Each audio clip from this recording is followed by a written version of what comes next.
Good afternoon, everyone. Live from Silicon Valley, California. This is Success Sadhana. My name is JM, and I welcome you all to a program today where our today's topic is Your Life is a Garden. What will you grow? The speaker today, Vaish, a veteran Bhakti yogi, author, and former monk. We have got around 9 members on Zoom, and I think people are still dialing in. Thank you so much, Vaish, for taking time today for showing us how to nurture our garden.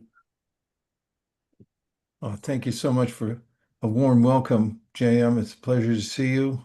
Nice to see Shiva and Mukaravind and Chuck, Kripa, and Eskarg is here. Subramanya and Subhadra at the beach. Joshua, thanks for coming.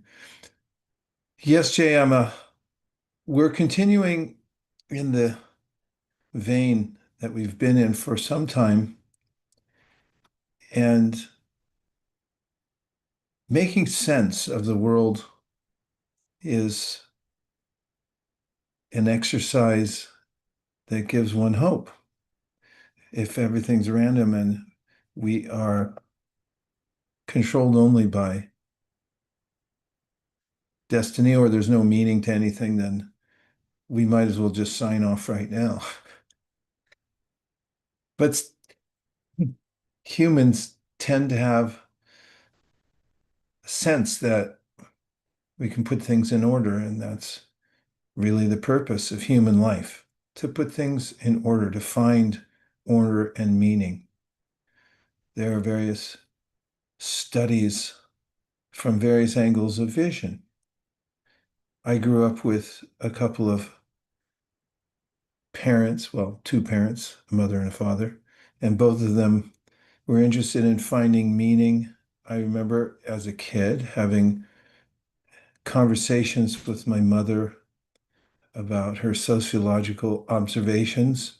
And I recently unearthed a paper that she wrote when I was just going into junior high school, and it was about me. She asked my permission to do a study of me, going from sixth grade into seventh. And when I read it, my sister gave it to me. I had no idea it was around anywhere. I do remember it being the subject of a study. And I was surprised how revealing it was when I read back to myself as an adolescent, a budding adolescent. I thought, well, was I that transparent?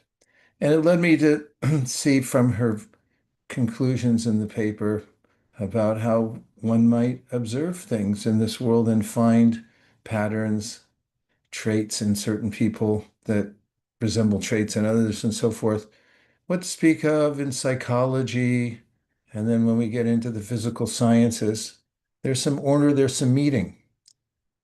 And the ancient wisdom literatures, of course, they call them wisdom literatures for a reason. They impart wisdom, encourage us to understand the workings of the world, of our own minds, of how we interact with others, and how we can improve on those aspects of our life, all the aspects of our life.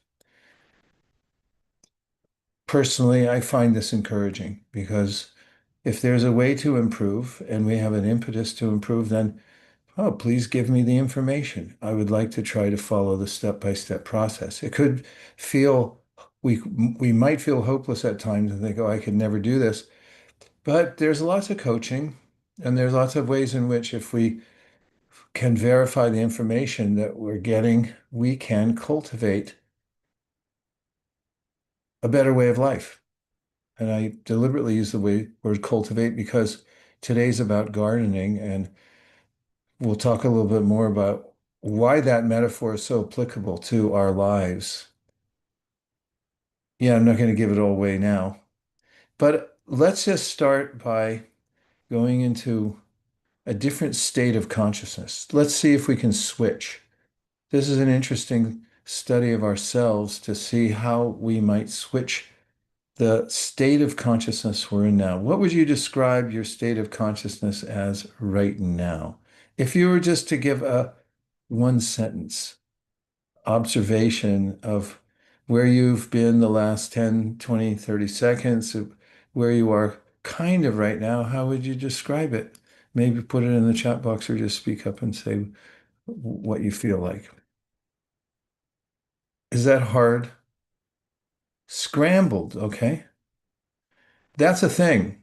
That's really a thing, actually. Even Patanjali Muni, who's famous for what do you call yoga psychology, looking at the states of mind, describes something like that. Scrambled means there's a cacophony of sounds in our minds that are pulling us in different directions.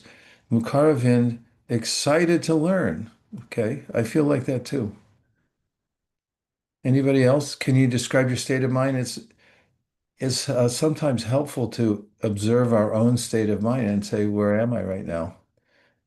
How am I feeling? Observe our state of mind. What, what state of mind are we in? Glad I'm here. Bit nervous about forthcoming event. There's things coming up, big things for Radhakripa to manage, and he's slightly nervous about them.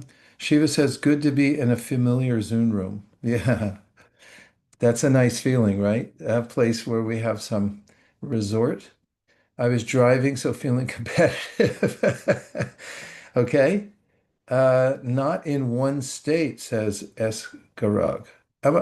Now, because it's an abbreviation, I'm saying your name in a funny way. Please enlighten me, um, if you can. So if I speak your name, I'm not calling you some combination of the wrong syllables. All right, let's see if we can shift states of consciousness, and we're going to try an experiment together, if you wish, doing mantra meditation. First, look at slide number 14 on this deck. It describes three words in a very famous mantra, and it gives some meaning to them. It's a description of what's called the Maha Mantra. The Maha Mantra has three words, Hare, Krishna, Rama. And Krish means the whole of existence, or it means attraction. Na means one who ends material suffering, or it also means bliss. It's the na in Ananda, which means bliss. Rama means enjoyment arising from spiritual experience, and Hare, the spiritual energy of the original conscious source. Even those sound a little bit abstract, but at least it gives some understanding. It's really a source mantra. It's meant to go back to our original source. And those three words are said to be sacred names of the Supreme. So by repeating them, you can come to a different state of consciousness. And now I'm going to try a group activity. I'm not going to chant this mantra, but the Nitai Gauranga mantra. Nitai Gauranga. 5 syllables. And I'll put on a drone. And let's try switching to a meditative state. Sit up a little straighter than you were a second ago. And maybe close your eyes and relax and just meditate on your breath. Become inwardly focused.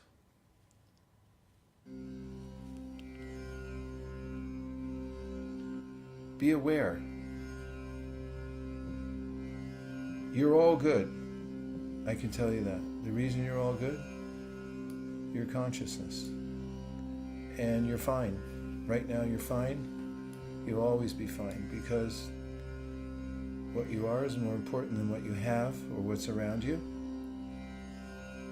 And to come into the present and realize our own relationship with our source, we can chant this mantra, Nitai Gauranga, which has to do with our source, which is eternal and sustaining. So I'm going to say the mantra 5 times. If you just enter into the mantra yourself, you can say it out loud with me simultaneously behind muted mics. And bring your full focus of attention to the sound vibration. Let any other considerations slough off and go in a different direction. Be in the present. Nitai Gauranga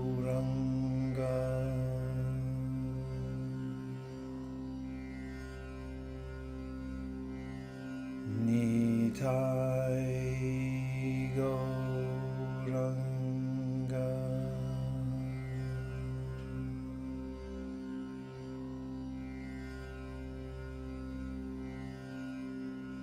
Nitai Gauranga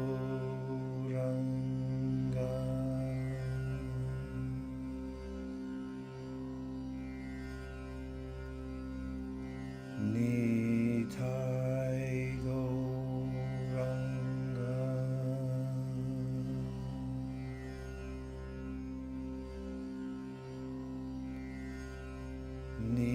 Nitai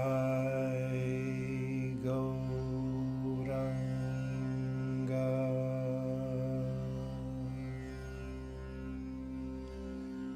And now just notice the sound vibration and how it's gone into your ears, may still be resonating within the cells of your body. Appreciate that you're here right now and you have your life.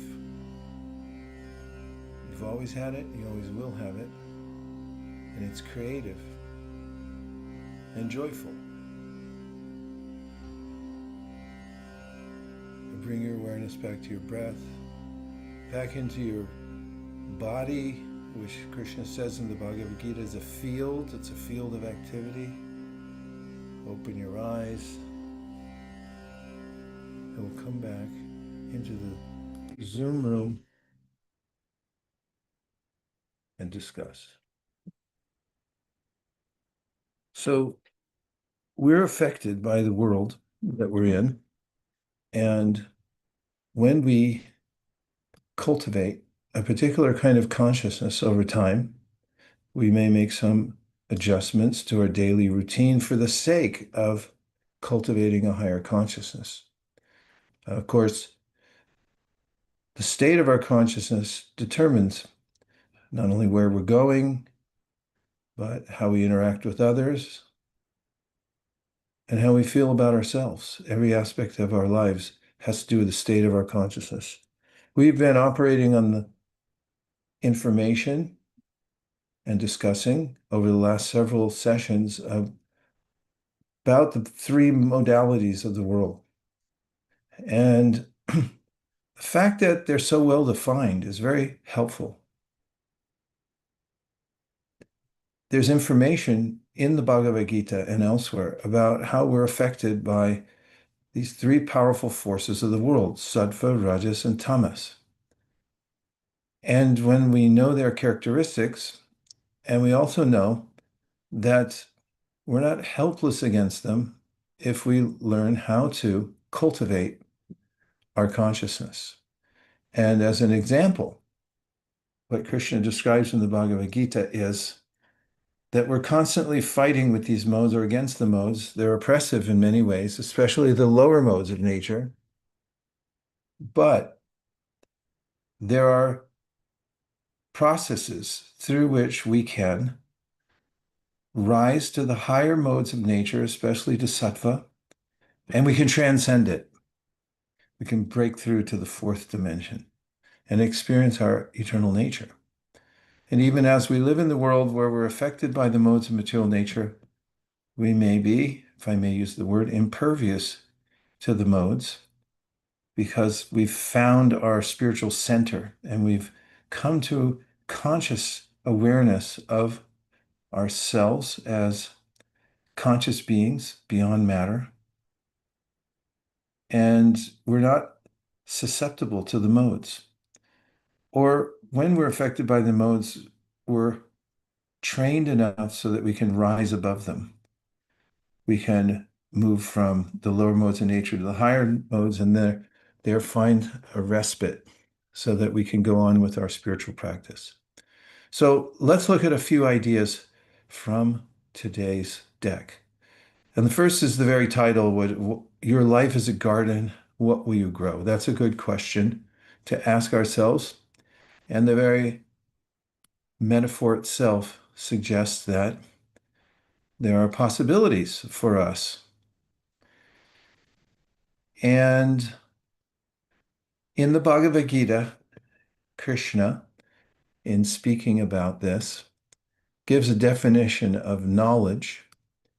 And he says that real knowledge means to understand that our bodies and minds, these are our gross and subtle physical bodies, are a field of activity. In Sanskrit, it's called kshetra. Kshetra jnam chapimam vidhi sarva kshetreshu bharata kshetra gnayor jnanam yatach jnanam matam mama.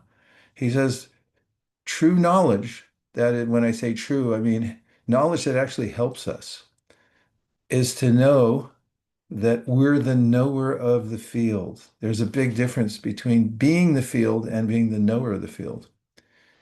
And when you are aware that you're the knower of your field and that you're not the field, Krishna says this is knowledge. So what's in it? What's in that for us? Well, if we look at slide number 3, we have this view of somebody planting a garden. Has anybody here ever planned a garden, however small it might have been? Or if you might have a few potted plants, that's a garden also. If you live in a place where you don't have a lot of dirt. And Chuck said yes, Vicky said yes, Manu. And what was it like to plan your garden? Well, how did you go about the process? I'm interested. I planned a couple of gardens. I keep reinventing my garden also, and it keeps reinventing itself. How did it feel, Chuck, to plan your garden? How did you go about it? And what was your impetus for doing that? So Lee and I got a spot in the Stanford Community Garden, which was much anticipated after being on the wait list for like a year. But we made a lot of mistakes early on. We wound up with an overabundance of a single crop in the beginning. So we had zucchinis coming out of our ears, and we had to learn to plan a little bit more to have more variety. So we're still learning, but the current iteration, we're trying to do a more of a rotation strategy, have some cover crops to fix nitrogen and kind of rotate the different areas within the garden bed is the current approach that we've learned from fellow gardeners. Well, I like that. There's a lot in that. That's the extended metaphor of what I'm talking about today. The very fact that you use strategy and that you learned in the beginning the monocrop, and then I can relate definitely to the abundance of zucchinis. And if you don't get to them soon, they balloon up into these huge, unedible entities and so forth. And yeah, waiting for the garden is synonymous with how it's described in the Srimad Bhagavatam. There's a statement, Labvam sadurlabam idam bahusam bhavante. Every body that we see around us, the squirrels, the birds, the centipedes, those are fields. They all have a field, but they're not all equal. And the consciousness within is equal, but the body itself has obviously different forms. And so when we come to a human form of life, we have to wait for it. Labvamsa durlabhamidam bahusambhava. This means in Sanskrit that after many births, and of course this is consistent with the uh, process mentioned in the Bhagavad Gita and all the Eastern literatures, that we're on a continuum. We're spiritual sparks, conscious sparks, but we're migrating from one species to another, and it's an evolution. We're going from lower species to higher species. It's not like Darwinian evolution where matter creates consciousness. It's that consciousness creates matter, and according to our consciousness, we're given a particular body and we evolve to higher levels. So when we come to a human form of body, what the Srimad Bhagavatam says, you've really got yourself a great field. So just like you had to wait, you and Lee J had to wait to get a field there in Palo Alto. So in a similar way, we have to wait as living entities to get a human body. So that's a big win. When you get a human body, you can realize, wow, I've got a body. I can really cultivate something now. And then I liked how you said you learned from other gardeners, and you also mentioned the amendments you use to make your garden grow. You mentioned nitrogen, and that formula is really important. If you put too much of one thing, it can burn the plants. If you don't have enough, they can be anemic and so forth. There's a lot to be done in cultivation of a garden. Thank you very much, Chuck. Okay, who else raised their hand? Vicky definitely did. Let's hear, what was your gardening experience? And let's hear you expand into some metaphor for today's topic. I had quite a different gardening experience. I got really into plants with unique foliage during the pandemic. It was kind of a trend that was going around that people would put together these cabinets of controlled environments from the temperature to the lighting to um, whether there were bugs or flies camping out in the soil. And they would be very scientific about the approach. So there's this kind of stone called leca, and they realized that that was better for certain plants. But something that I really learned in particular, I really loved how begonia leaves looked, but I was really bad at raising them. And a common theme for me was overwatering, which would lead to root rot. And I was so distraught because it was such a main focus during the quarantine. I tried to get in touch with a horticultural school in Florida so that a professional could help me out. But sometimes there's just nothing you can do. You have to let nature take the course. And I think back on my gardening experience a lot in terms of overwatering. It goes in the line of overthinking, overdoing, and going back to being balanced. I like that, bringing in the point about balance. That's in Bhagavad Gita. Krishna says, Yukta hara viharasya, yukta chestasya karmasu, yukta swapna vibodhasya, yogo bhavati dukkha. He said, when you have your garden, learn how to balance everything. And you have a human body, is what he's talking about, then learn how to live a balanced life so that you can be a high thinker. And I really like the sophistication of your process, Vicky, and the specific ways that you used various elements. I wasn't aware of that trend, although I was also an avid gardener during the lockdown. Let's see, one more person had his or her hand up, at least one more. I, yes, it was me. Yes. I think being raised in the city life, I never got to, put my hands into gardening. But with having, I think when we moved here, I think I started first with the holy basil, and I realized it was overwhelming. It was fun to, be with, connect with Mother Nature, like, with the earth, those elements. I felt I was more, like you bring your energy down when you're connected to that, to Mother Earth. And I also felt it was also very tough because then you have to take care of it just like a child, like you have to water and then remove the weeds, and it needed all my time and attention also. And I also realized that when it dries out, then I felt like I became more prayerful because I felt it's not in my control. So yes, that's how. Yeah, and this is consistent with something Chuck wrote also about visiting the garden frequently and paying attention to it consistently. This is so important as a metaphor for what we're going into, which is our own cultivation of us. I have a saying, Chuck, that I picked up somewhere, and that is that the best fertilizer is the gardener's shadow. And it's one that I remember quite frequently. And it's amazing how many changes are there in the garden overnight, even.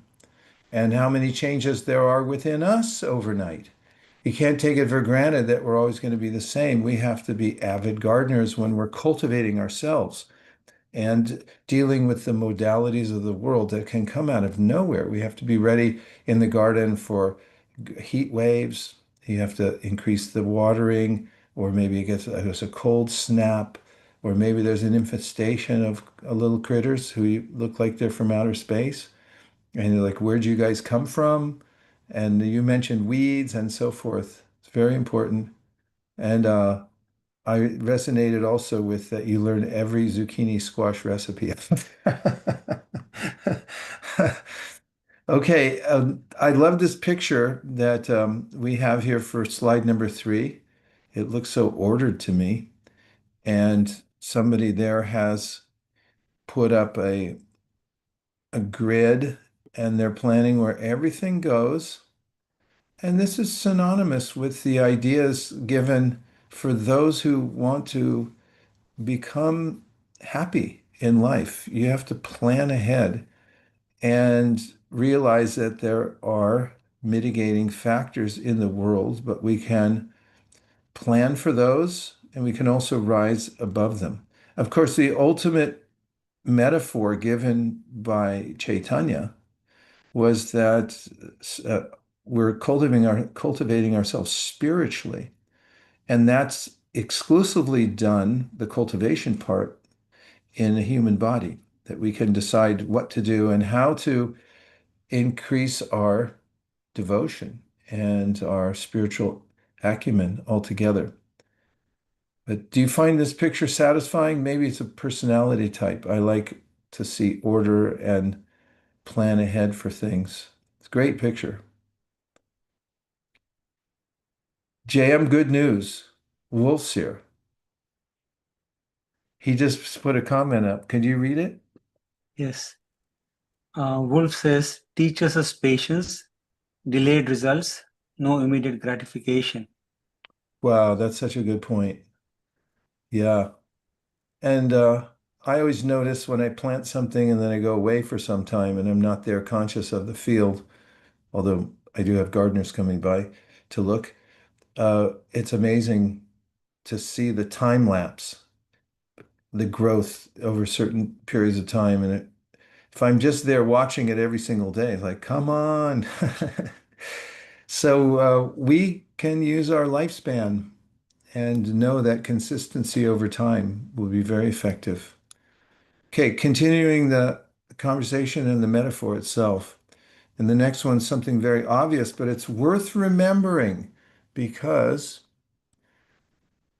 the literatures, the Upanishads, give us these rudimentary teachings that help us to come back to what's most important in life. Is it important to keep coming back to what's most important? Because we may get lost in the trivial. And I remember one of the speakers that I always remember, Jim Rohn, he always talked about don't major in minor things.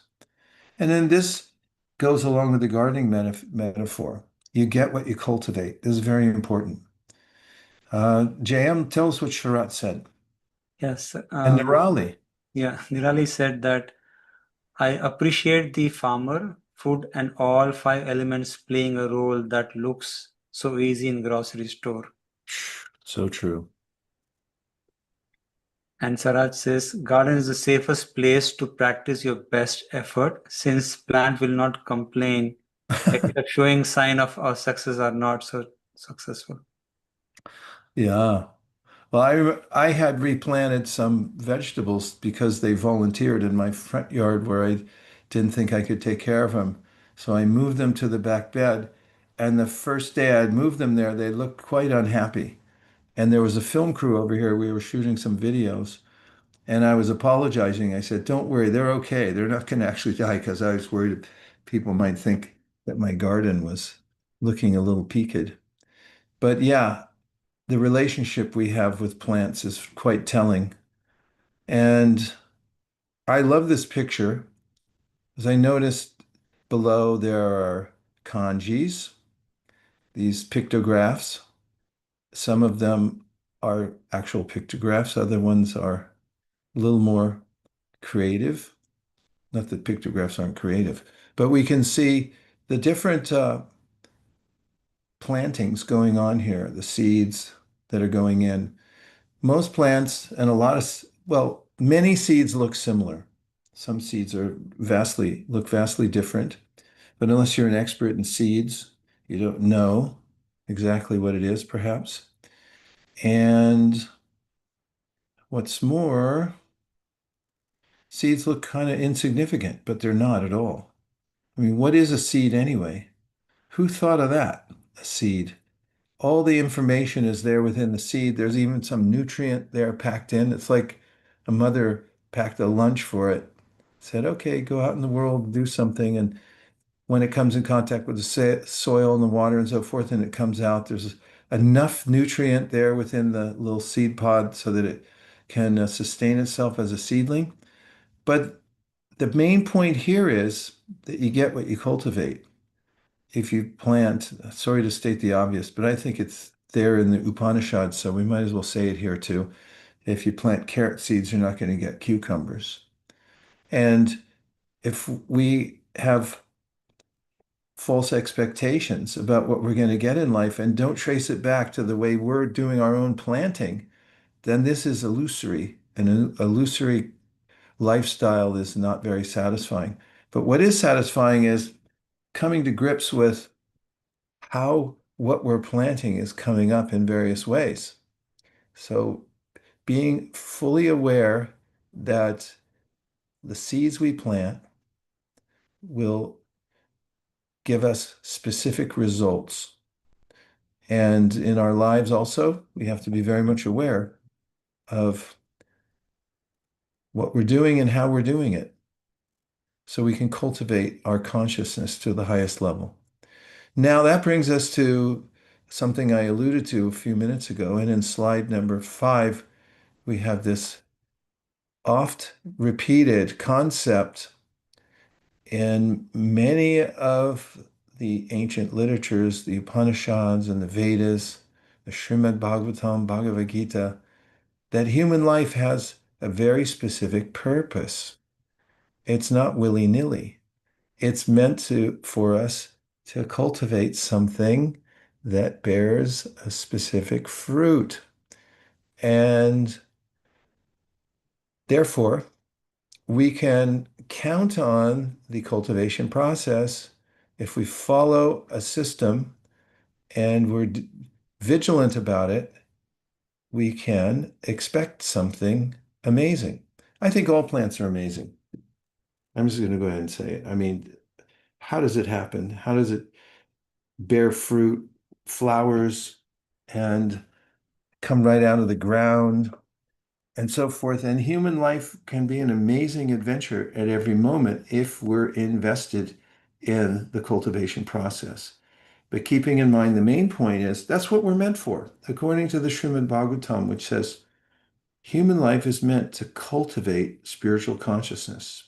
Period. Full stop. It ends there.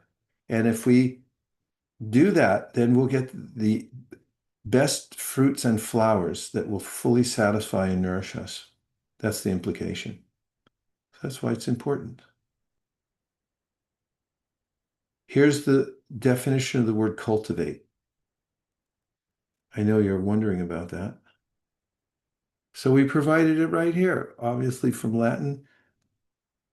Cultiva terra. It comes from a phrase.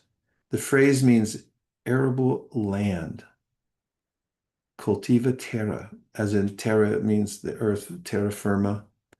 From colere, cultivate, inhabit.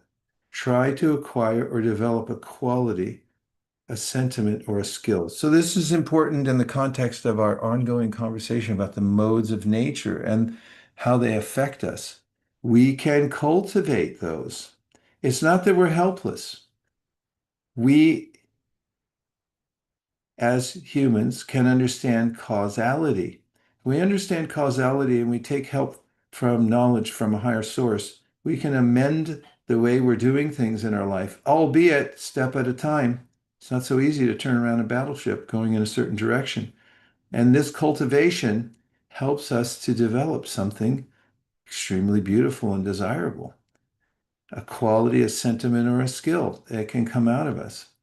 And when we cultivate our consciousness, then we get the best of all possible results. Here we have a hand up, JM. So you're the person who deals with all the hands and the comments. Please go ahead. Thank you. Yes, please go ahead, Alaguppa. Yes, I just wanted to share where I grew up as a farmer. So how important is to keep the seed intact, the high quality, and how much care actually farmer actually take about it. So I remember actually that for next year crop we will preserve the seed in a very contained, protected environment so it doesn't get damaged, and then very well taken care of throughout the year so that next year when we need to use that seed, which is of high quality seed for the next crop. So I, I think that to preserving the seed itself is an art so that it doesn't get damaged or doesn't get polluted over the period of time as well. So I just thought to share. I'm glad you brought the conversation back to seeds. Big on seeds. When you're planning your garden, it behooves you to research and find where to get the best seeds. And then, as you pointed out, Radhakripa, we have to protect them and make sure that they don't get damaged. So there's a cautionary tone to this, that when you get these rare seeds, be careful. Don't take them for granted. Don't waste them by throwing them in places they won't grow. Of course, there's a lot of that in the Bible, talking about where the seeds land, whether they'll actually germinate or not. And seeds indicate something very subtle. Everything starts from the subtle and grows into the gross. So if we want to know how we got to where we are now, it has to do with seeds. In the Bhagavad Gita, Krishna says, Karanam guna sangosya sadasadyoni janmasu. If you want to observe where the good and bad is coming from in your life, there's a cause. It's not random. It's not guesswork. There is a cause. If you want to look at the science behind it and not just be a helpless, hopeless, hapless person, then you can see that there is a reason for everything that happens and unfolds, and we have a lot to do with it. It's what we're cultivating from Karnam Guna Sangosya, in this case, speaking about the subtlety of our association. That's one of the places where idea seeds get planted in our mind. If you associate with people who have a particular bent in life, then that will become your primary focus as well. That's why people who are cultivating knowledge, they try to go to a university and so forth. JM Sharat has a hand up. Yeah, I wanted to say something a little bit different. Okay. So, in the same context, say get something whether you can make it a little bit better. That also gives a little bit pleasure. So, I'm giving you an example. While walking to train station, I found a snake plant, and while going, and I thought, oh, it's falling on the concrete. I guess if I plant it, it will look beautiful. But since I was just going to office, so I felt like since if I take it now, by the time I reach office or come back, it will be dead anyway. So I threw it just near a tree, and I forgot. And after a week or so, I just remembered, oh, I threw a plant here. Let me see if it is still there. It was still there. I took it back home, and it was completely dried up that time. And I thought probably it was waiting for me to take care of. I planted it at home, and it started giving seedling. And now I have probably 6, 7 plants grown out of that dead plant almost. So I feel very happy about it. Like, where from I got it, and I gave a completely different shape, and I gave life to the plant. So I don't care how it is, because I do not have control of the source or quality at the beginning. But if I can make it better from there, just that thought. How satisfying. What a story. I feel satisfied by hearing that story. Just that You saw it, you recognized it, you put it aside, you came back, rescued it, and then it multiplied into many. And now it's a great success story. And starting with something that looks lifeless, bringing the elements that support it, bringing it back to life. That could also be related to our own spiritual practices. We may feel dead or dried up, but there's always hope if we get into the right environment. And that's one of the other um, lessons we learn from the modes of material nature. If we're able to cultivate, and that means we know, as you knew, Sharat, that this wilted plant needs certain environment to thrive. We need it too. And it may come into our mind that, well, I'm dried up, there's no hope for me. But if we have information, here's how to rise above the modes of material nature, get into good association, start your practice again, and continue, as they say, watering. It's called Shravanati Jal, giving the water of the spiritual practice. We may also come back to life. What to speak of, get other people involved, just like your plant expanded into many different iterations of itself. Thank you so much, Sharat. Thanks. That was great. Yeah, I'm always amazed too at the power plants, how they're able to expand themselves. Sometimes all you need, like with a geranium, is just a little piece of the geranium. You can plant it anywhere and it'll come up. Succulents are like that too. One leaf from a succulent turns into a root system that grows another succulent. Very interesting. Sounds spiritual to me. Okay, let's look at the three cultivations.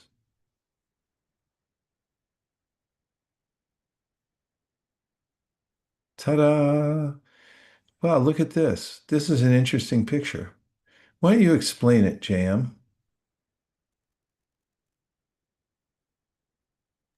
Sure. So basically, in the next few slides, you'll see that there are three key aspects of our life that we can cultivate. And various elements of those are depicted here as an overview before going into the next slide. And cultivation, again, it's represented here as tree, right from seed to nurturing of the seed through different elements shown here, through knowledge, through activities, etc. And it's flourishing into a big blossom tree, which is what we want our life to be. Like we want our life to blossom and fulfill the purpose that's it's meant to be. So thank you for the opportunity. Yeah, thank you for such a beautiful work of art. Okay, let's embark on the three cultivations. Everybody ready?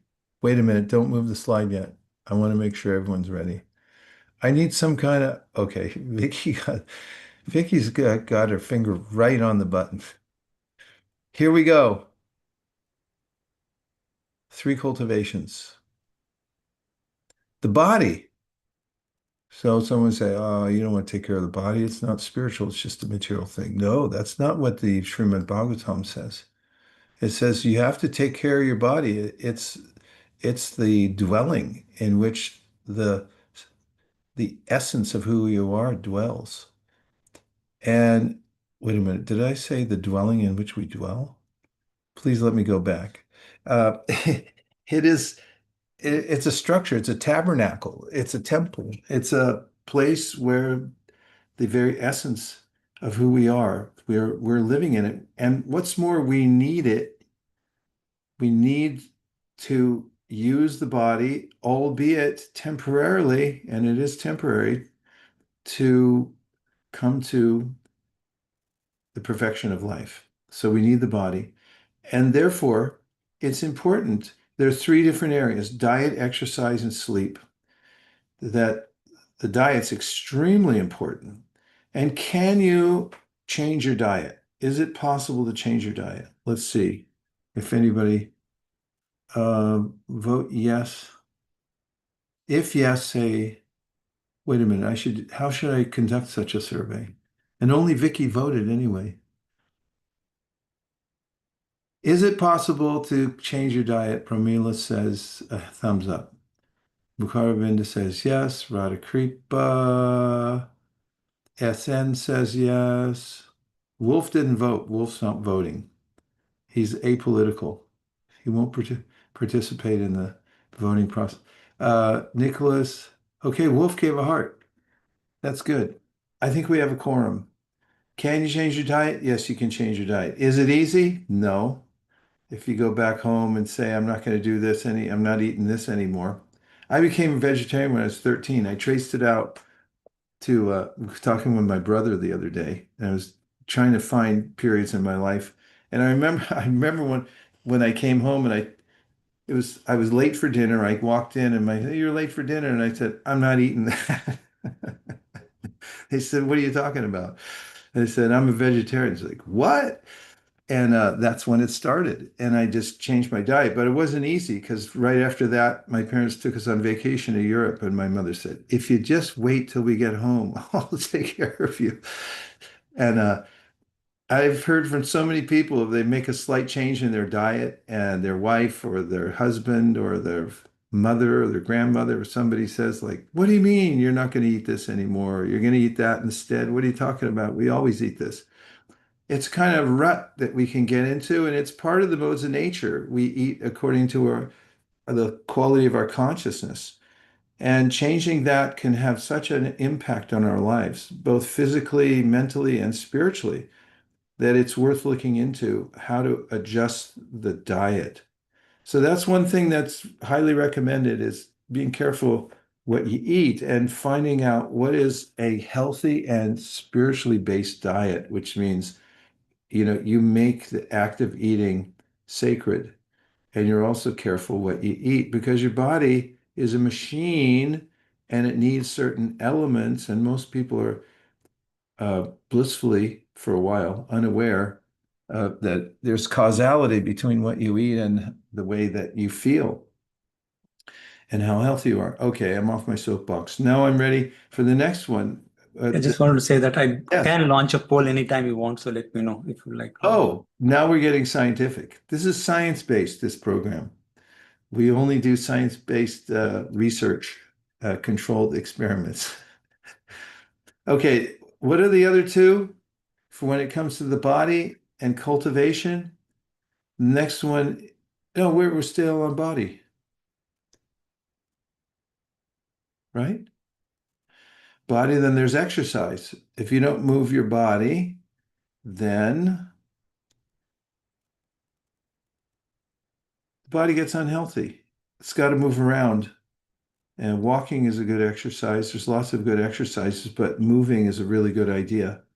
Make sure you sleep enough. And Krishna says in the Bhagavad Gita, don't sleep too much, but also don't sleep too little. And study the science of sleep because it's when the brain recreates itself, rearranges everything. And that's when many glands and hormones in the body, glands that emit hormones are at work, and you can't skip it and still be healthy. So the body is a project you have to keep healthy.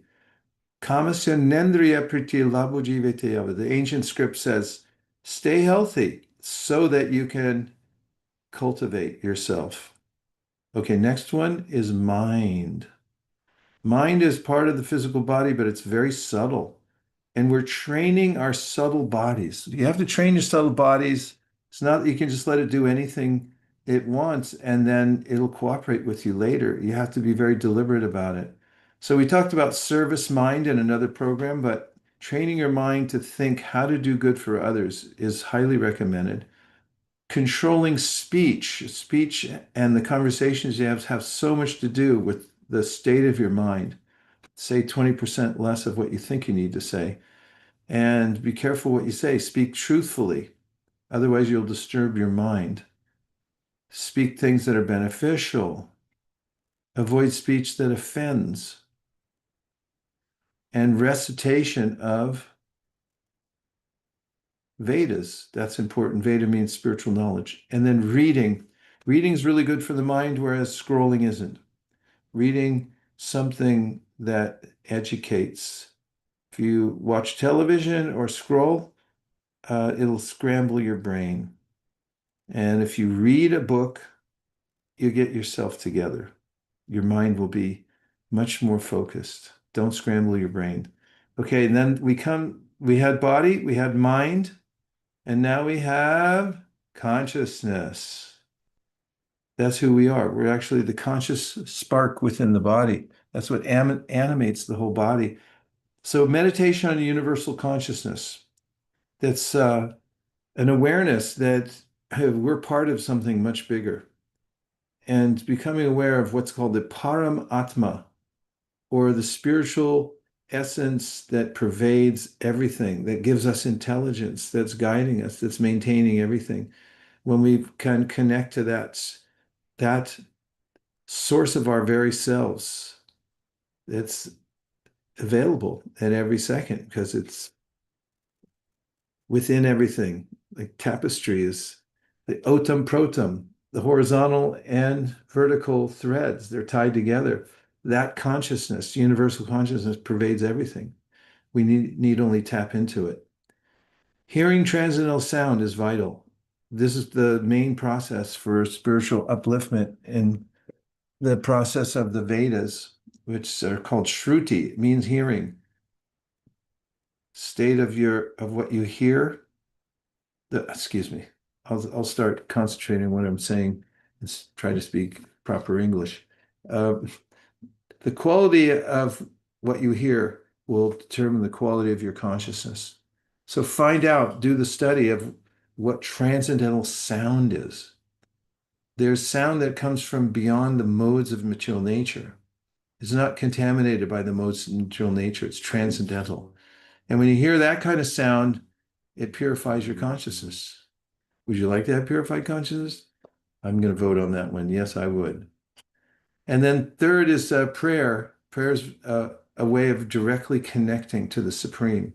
So it's natural. There's no atheists in foxholes. As soon as we're in danger, we say, "Oh, help me." That's a prayer.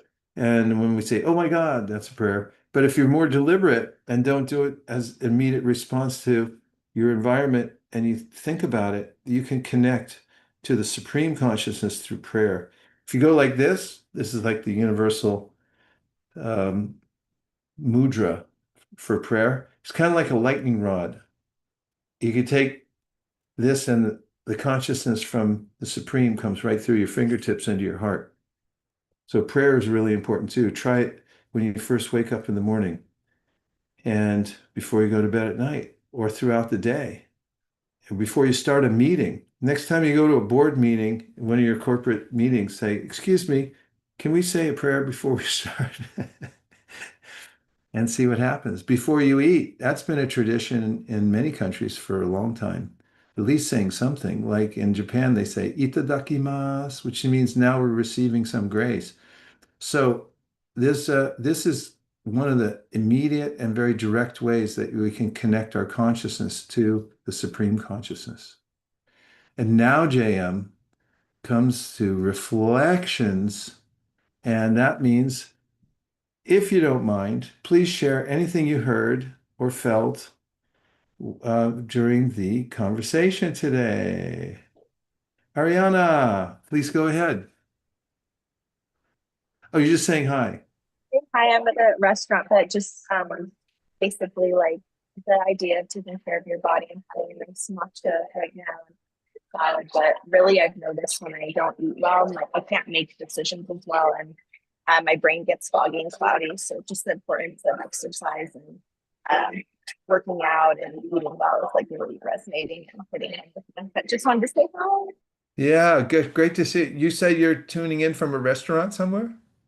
Yeah, I actually just did a Pilates class and I'm at a healthy, nice restaurant. So just having lunch and tuning in. You practice Good timing.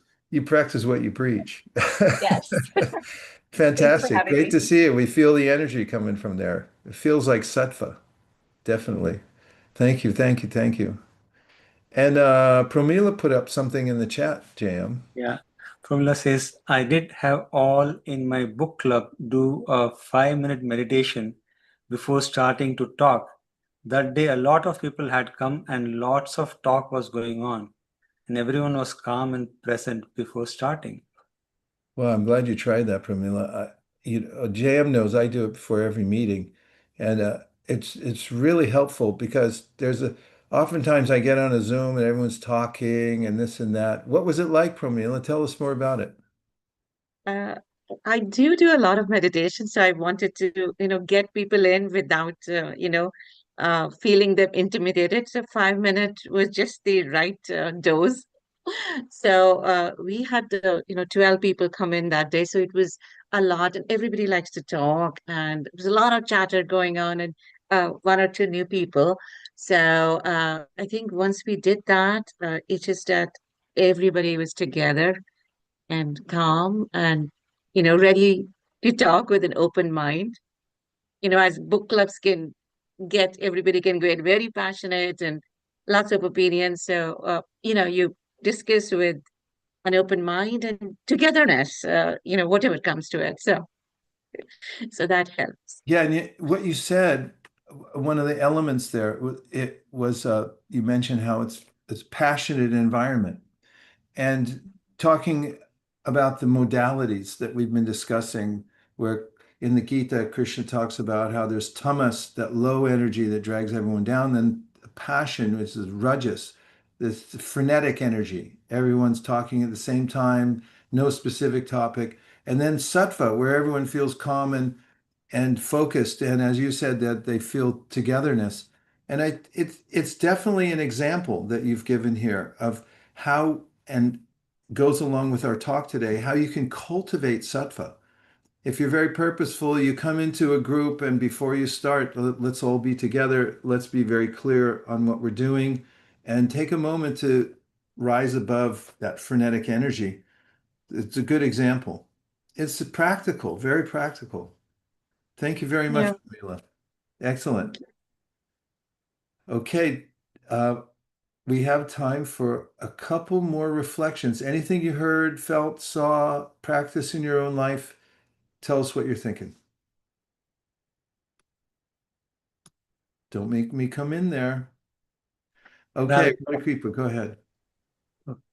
Yeah, I was just thinking that all these three elements are important. It is not that I should pick one and ignore other. So I felt it is, I cannot only focus on one. Okay, I make my body all good, but then if I'm not uplifting my self-consciousness with, connecting with the higher self, controlling the mind, then good body may be misused if mind is not in a good state of mind. So all threes are important. Very, very good point. And it's the ethos of the Greek culture many years ago that all of them they all go together. And therefore they had this sense that body, mind, spirit, they should all be in balance. There is a concept I heard a long time ago that I relate to, another Jim Rohn quote where he said, every discipline affects every others. So if you let down in one place, say, oh, I only let down in the one place, but that affects your consciousness to let down in other places. And by the same token, when you help yourself by being aware that sattva is like poison in the beginning, but nectar in the end, like Ariana, you went to Pilates class today, and who knows? You might have thought for 1 second, like maybe I won't go today, but then you went anyway. And then you do the work, and afterwards, look at your smile. So this is it's a holistic experience. All of us have these three aspects to deal with together. Fantastic. Well, Jam, there's 1 minute left. Does anybody else want to make a last reflection? There are a couple who can. Go ahead, Vicky. Vicky, go for it. I have a question, if time allows. Often in gardening, we talk about how when we don't see conventional results, it's more so about the fact that we have to remember there are roots being put down. And in one particular slide, I liked how the roots actually said strength and learn, and I think positive growth or new beginnings. And I was wondering how that analogy translates in a spiritual sense in terms of incubation. Is it that we shouldn't look to conventionally measure our progress, but more so keep steady practice and faith and determination, because what's below reflects what's above? Yeah, well, I think it's human nature to check on both. That's why within the bhakti literature, there are so many signposts saying that here's how you might feel at this point or at this point or at this point. And it's also helpful to know, for instance, I brought some seeds in, I'm not going to say from where, and that I was able to grow the tree seeds. But in any case, I had no idea if they would grow or not, and I looked them up online and how to germinate them. I followed everything to the letter because I wanted to do a controlled experiment, and I planted them in the ground, and it took them a long time to germinate. I had given up. I thought these are, hey, it was a good try. I brought them from another place, and they're never going to grow. And then when they came up, I was so surprised. I was dancing in my greenhouse. And so, it is helpful to have some signposts and some what the breadcrumbs people have left behind before, saying this is the path is going to be like this to measure. We have to be patient on one side, and we should also know that the things can vary in a garden. Seeds can take some seeds take a lot longer to come up, and there are various reasons why in our own lives we may make more progress or less progress, but progress is progress. Everyone has their own speed they go at. I think the major principle is that we should all go according to what we can handle in the very moment and not compare ourselves to others. Every self-respecting yoga teacher says that to the class anyway. Don't compare yourself to others, right? Anyway, this has just been a joy. Thank you very much. I see Ramani's here at the last minute. Hi, Ramani. And thanks everyone for joining. There is a really joyful tradition that I learned from the yogis in the Himalayas, that when they see each other or when they're departing from having a little sangha, they put their arms up in the air and they say Hari Bol, which is an encouragement to say, keep the transcendental vibration going. You want to try it? I'm going to do it. Hari Bol. Haribol. Haribol! Thanks, Haribol. everybody. Haribol. See you soon.